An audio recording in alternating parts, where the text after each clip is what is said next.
Bismillahirrahmanirrahim. Assalamualaikum warahmatullahi wabarakatuh.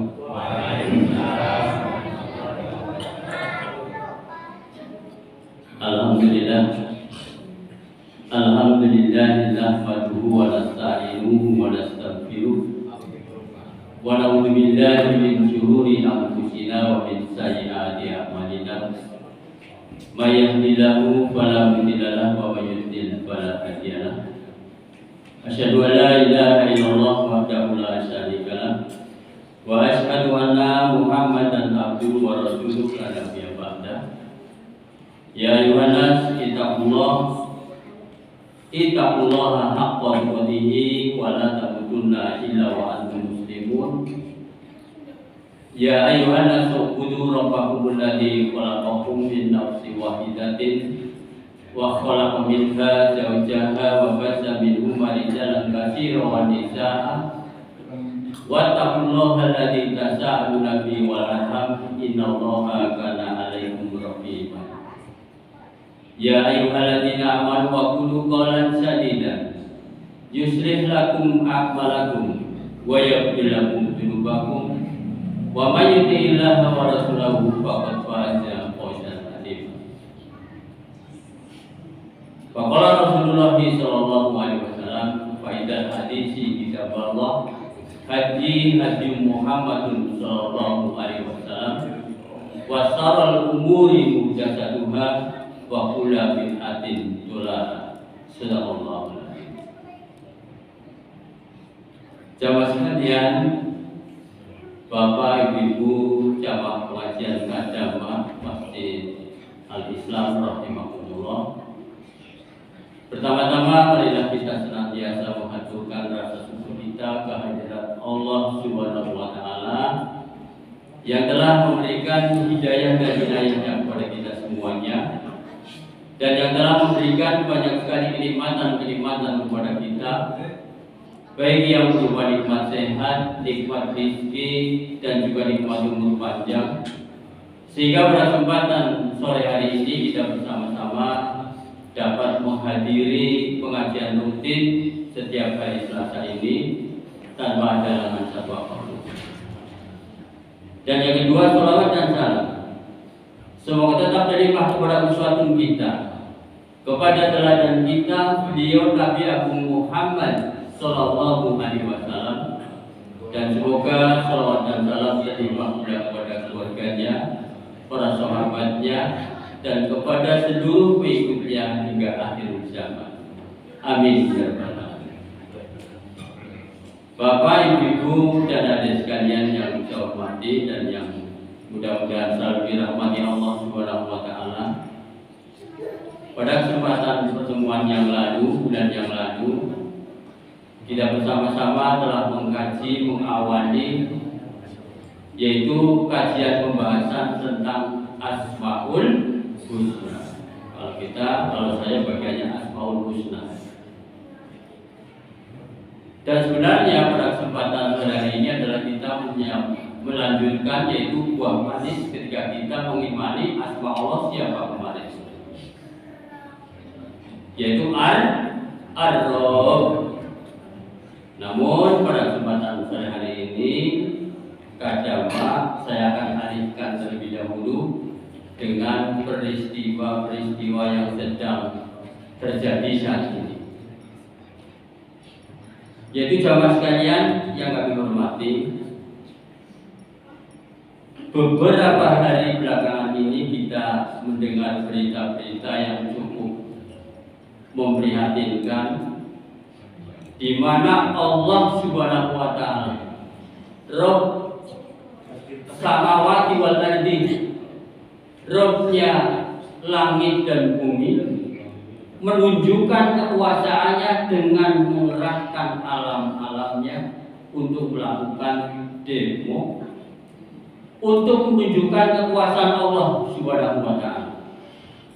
Ada yang dalam bentuk banjir, ada yang dalam bentuk tanah longsor, ada yang dalam bentuk gunung meletus, ada yang dalam bentuk gempa, ada yang dalam bentuk angin, puting beliung, banyak sekali macamnya. Dan jangan dikira bencana yang terjadi misalkan di Sumatera Barat, di saudara kita yang ada di Sumatera Barat, atau mungkin di Sumatera Utara, di tempatnya Pak Jemi ini di Sumatera Utara, mungkin sampai di Nangro, Aceh, Darussalam. Bencana ini ternyata mendunia, bukan hanya terjadi di Indonesia saja, bahkan persis di hari yang sama dan tanggal yang sama. Kalau kita melihat update di media sosial, tidak kurang terjadi bencana baik yang ada di Indonesia, di Malaysia, di Thailand, dan banyak tempat di muka bumi ini sedang diguncang oleh aneka bencana. Itulah akhir-akhir kehidupan kita di akhir tahun 2025 ini. Belum lagi bencana-bencana yang menimpa saudara-saudara kita dikarenakan kedzaliman sesama manusia yang tampaknya tidak kunjung puas melihat darah tertumpah melalui tangan-tangan jahat mereka dengan menggunakan senjata-senjata teknologi yang mutakhir yang satu kali saja dilepaskan bisa menewaskan ratusan orang bahkan ribuan orang. Dengan menggunakan senjata yang begitu mutakhir, yaitu seperti yang terjadi dan masih terjadi di Abdul Mubarakah, yaitu bumi yang Allah Subhanahu wa Ta'ala berkahi, yaitu di bumi Syam, di negeri Syam, khususnya di Palestina, dan lebih khusus lagi adalah di jalur Gaza. Itulah yang terjadi sampai dengan saat ini. Semua perkara-perkara yang sedang berlangsung sekarang ini bagi seorang mukmin hendaknya menjadikan introspeksi dirinya, menjadikan menyadarkan dirinya, sebagaimana sabda Nabi Shallallahu Alaihi Wasallam mengenai alam masya'ah. Alam masya'ah itu apa? Alam masya'ah itu adalah tanda-tanda semakin dekatnya dengan hari kiamat. Kata Rasulullah Shallallahu Alaihi Wasallam. Dan betapa dahsyatnya bencana-bencana yang terjadi sekarang ini, kita orang yang beriman harus tetap meyakini firman Allah Subhanahu wa Ta'ala yang menyatakan a'udzubillahi minasyaitonir rajim wal 'aqibatul lil muttaqin. Akibat terakhir selalu berpihak pada orang-orang yang bertakwa. Yaitu apa? Pertolongan akan berpihak hanya kepada orang-orang yang bertakwa. Kebahagiaan walaupun dia mendapatkan bencana hanya berpihak kepada orang-orang yang bertakwa. Itulah kenapa Allah Subhanahu wa Ta'ala menyampaikan wa'aqibatul lil muttaqin, yaitu terakhir hanya kepada orang-orang berimanlah yang akan mendapatkan pertolongan, kepada orang yang bertakwalah yang akan mendapatkan pertolongan dari Allah Subhanahu wa Ta'ala. Oleh karena itu, marilah kita simak sebuah ayat yang sering kita dengar, yaitu surat Al-A'raf. Mungkin Ustaz Sulaiman ini hafal ya. Quran surat Al-A'raf. Pasti hafal kalau saya baca. Yaitu yang berbunyi A'udzu billahi minasy syaithanir rajim. Walau anna ahlal qura amanu wattaqu la fatahna 'alaihim barakatim minas samaa'i wal ardh walakin kadzabu wa kadzabahum bima kanu yaksibun. Yang artinya, dan sekiranya penduduk negeri beriman dan bertakwa, pasti kami akan limpahkan kepada mereka keberkahan yang banyak dari langit dan dari bumi. Tetapi ternyata mereka mendustakan ayat-ayat kami, yaitu ayat-ayat Allah, maka kami siksa mereka sesuai dengan apa yang telah mereka kerjakan. Sesungguhnya kejadian bencana alam mungkin ini mungkin ya akibat ulah perbuatan manusia itu sendiri. Di daerah tersebut mungkin pembalakan liar, penebangan liar, penggundulan gunung terjadi secara masif atau besar-besaran, sehingga saat ada datangnya hujan, itulah penyebab datangnya banjir bandang yang sangat dahsyat. Itu adalah ulah dari perbuatan manusia sendiri. Maka alam pun akan membalas akibat bicaranya hutan tersebut, maka alam akan membalas dengan memberikan bencana yang begitu mengerikan. Air yang begitu besar datangnya sampai setinggi rumah, maka apa yang akan diselamatkan? Kita mempunyai rumah, rumahnya tertimbun tanah, mempunyai ladang, mempunyai sawah, bahkan mempunyai keluarga saudara, banyak yang meninggal dunia. Itu adalah akibat dari perbuatan mereka sendiri. Maka bagi orang-orang yang bertakwa itulah wal aqibatul lil muttaqin, itulah orang-orang yang bertakwa yang akan mendapatkan pertolongan dari Allah Subhanahu wa taala. Karenanya jamaah sekalian yang kami hormati dan yang mudah-mudahan selalu dirahmati Allah Subhanahu wa taala, kita jumpai bahasa di dalam kitabullah, yaitu di dalam Al-Quran, tentang perkara-perkara yang menimpa umat manusia. Itu adalah bahasa yang sangat lengkap, yang sangat kompleks. Ketika masalah-masalah seperti itu muncul, tidak hanya mempersalahkan mereka-mereka yang mempunyai kekuasaan seperti Umaroh yang punya wewenang, alias para pemimpin-pemimpin atau para penguasa yang berkuasa di negeri itu. Tetapi Allah Subhanahu wa taala juga menggambarkan bahwa rakyat itu pun juga mempunyai andil tentang adanya bencana tersebut. Sehingga bencana berupa banjir ataupun tanah longsor itu terjadi yang begitu mengerikan akhir-akhir ini. Ketika Allah Subhanahu wa taala berbicara kepada para umaroh, kepada orang-orang yang berkuasa, Allah Subhanahu wa taala juga berfirman, A'udzu billahi minasy syaithanir rajim.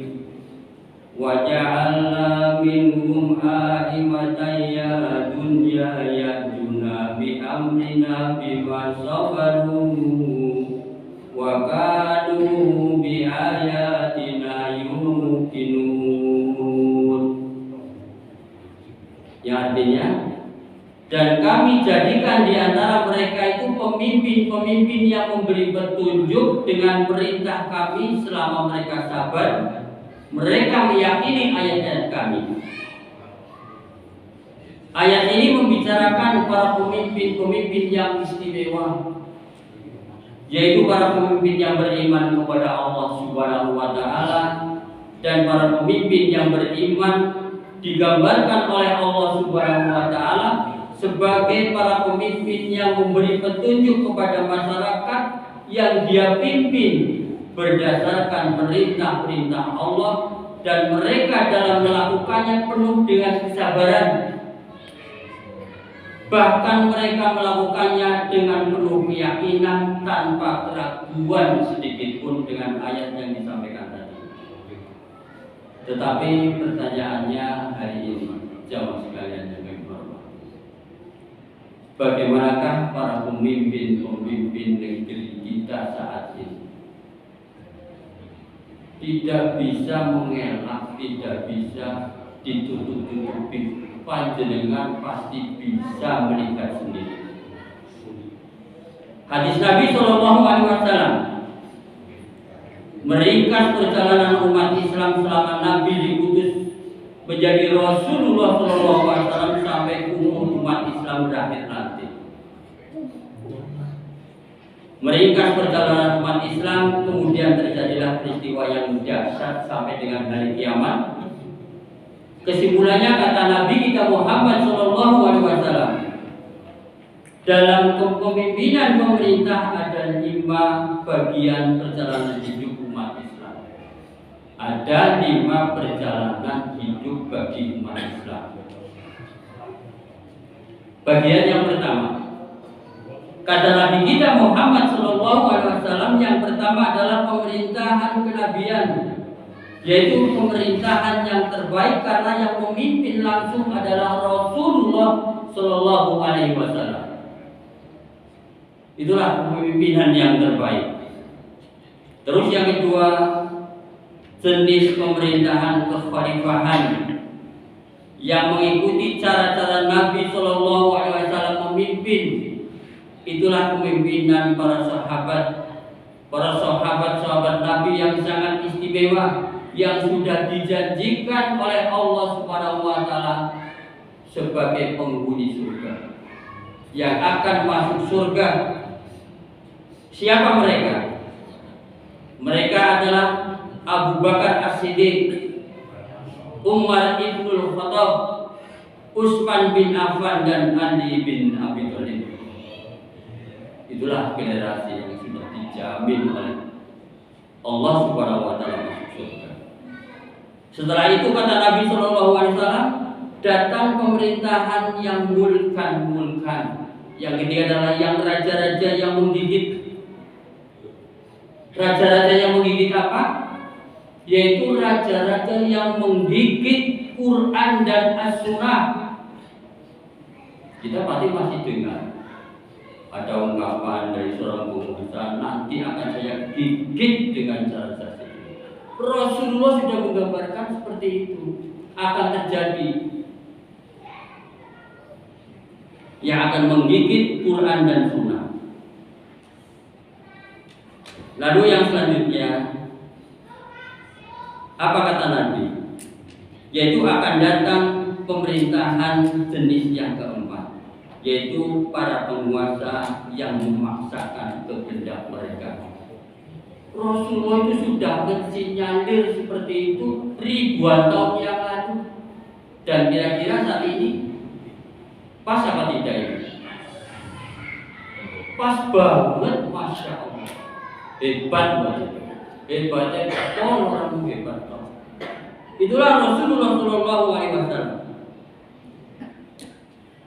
yaitu para penguasa yang akan memaksakan kehendak mereka. Mereka mengabaikan kehendak Allah dan Rasulnya. Mereka abaikan Al-Quran, mereka abaikan Rasul. Dan kita saat ini, mungkin saya dengan saudara sekalian sedang memasuki era ini saat ini.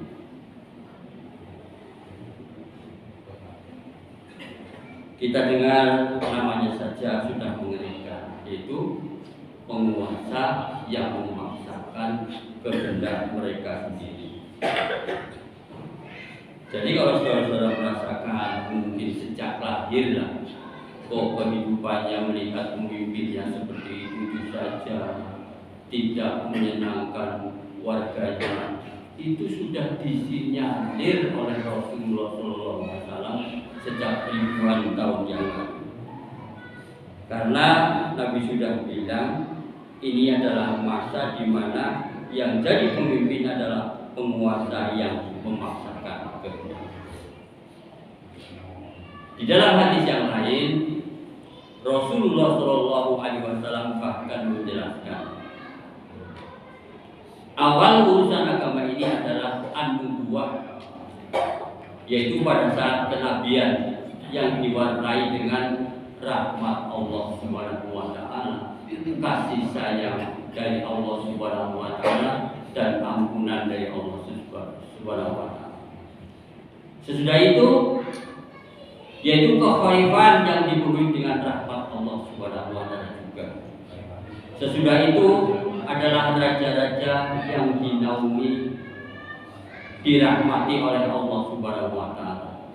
Tetapi sesudah itu kata Nabi, kalian akan menyaksikan manusia-manusia yang memperebutkan kepemimpinan, merebutkan kekuasaan, laksana keledai bertengkar. Rasulullah itu sudah menggambarkan seperti itu, dan mungkin ini terjadi saatnya sekarang ini. Berebut kekuasaan, berebut kepemimpinan, laksana keledai. Keledai itu apa keledai? Binatang sing dibuat kalau yang alat itu pasti zaman sekarang sudah mengetahui itu keledai itu hewan yang bagaimana. Tetapi alhamdulillahirabbil alamin, Nabi Muhammad Shallallahu Alaihi Wasallam memberi kita kabar gembira, yaitu bagian penguasa yang memaksakan ini bukan yang terakhir bagi perjalanan kita umat Islam. Ini masa-masa sepertinya dalam bukan masa yang terakhir, yaitu di bagian yang kelima nanti. Dan bagian yang kelima nanti kata Nabi jenis pemerintahannya sama dengan pemerintahan yang kedua, yaitu namanya pemerintahan yang mengikuti cara-cara Nabi Shallallahu Alaihi Wasallam. Dan semua negeri kelihatannya seperti itu, mendambakan seperti itu. Jadi jamaah sekalian yang kami hormati, itu dari sudut pemimpin atau umarah yang digambarkan oleh Rasulullah Shallallahu Alaihi Wasallam. Dan dari sudut rakyatnya bagaimana? Dari sudut pandang rakyatnya itu bagaimana? Permasalahannya adalah rakyat secara umum juga tidak menjalankan syarat turunnya keberkahan dari langit dan bumi, yaitu walau anna ahlal qura aman wa taqau. Seandainya satu negeri penduduknya beriman dan bertakwa kepada Allah Subhanahu wa taala, mau beriman dan bertakwa kepada Allah Subhanahu wa taala, niscaya keberkahan yang banyak akan tumpah dari langit dan keluar dari bumi. Seandainya warganya, masyarakatnya beriman dan bertakwa kepada Allah Subhanahu wa taala. Tetapi permasalahan kebanyakan rakyat ini justru abai dengan keimanannya, abai dengan ketakwaannya kepada Allah Subhanahu wa taala. Maka bagaimana mungkin akan turun rahmat dari langit dan muncul keberkahan dari bumi? Justru apa? Bencana dan bencana yang sangat mengerikan akhir-akhir ini. Di ujung tahun biasanya itu ada peristiwa-peristiwa yang mengerikan. Mudah-mudahan di tahun ini kita tidak menemui lagi bencana yang mengerikan seperti saudara-saudara kita yang ada di daerah Sumatera sana. Jamaah sekalian yang kami hormati dan yang mudah-mudahan dirahmati Allah Subhanahu wa taala. Jadi semua yang terjadi hari ini tidak terlepas dari pemimpin, perilaku umatnya, perilaku rakyatnya, perilaku umarohnya, pemimpinnya. Maka apa yang harus kita lakukan? Yang harus kita lakukan adalah kita kembali kepada Allah Subhanahu wa taala. kita kembali kepada ketaatan Allah Subhanahu wa taala, kita kembali kepada Rasulullah sallallahu alaihi wasallam. Itulah kuncinya supaya kita selamat. Itu penggambaran satu daerah atau satu kabupaten atau satu pulau. Kalau kita gambarkan dengan satu keluarga yang pada baik, keluarga yang orang pada film beriman, bertakwa, abe dengan keimanan dan ketakwa. Jangan-jangan pada baik kalau orang yang tidak mau menjalankan ketaatan. Maka menjadilah kita menjadi hamba-hamba yang selalu beriman dan bertakwa kepada Allah dengan sebenar-benar takwa dan iman kepada Allah Subhanahu wa taala. Itulah rahasianya wa aqibatul lil muttaqin. Pertolongan, kebahagiaan, kesuksesan, terhindar dari bencana lil muttaqin, hanya bagi orang-orang yang bertakwa. Ini dulu yang dapat kami sampaikan, karena tadi ada pesan supaya kurang 10 menit pending ya. Ya manut baik lah. Jadi terima kasih yang dapat kami sampaikan. Kurang lebihnya mohon maaf. Bila kita hidayah. Assalamualaikum warahmatullahi wabarakatuh.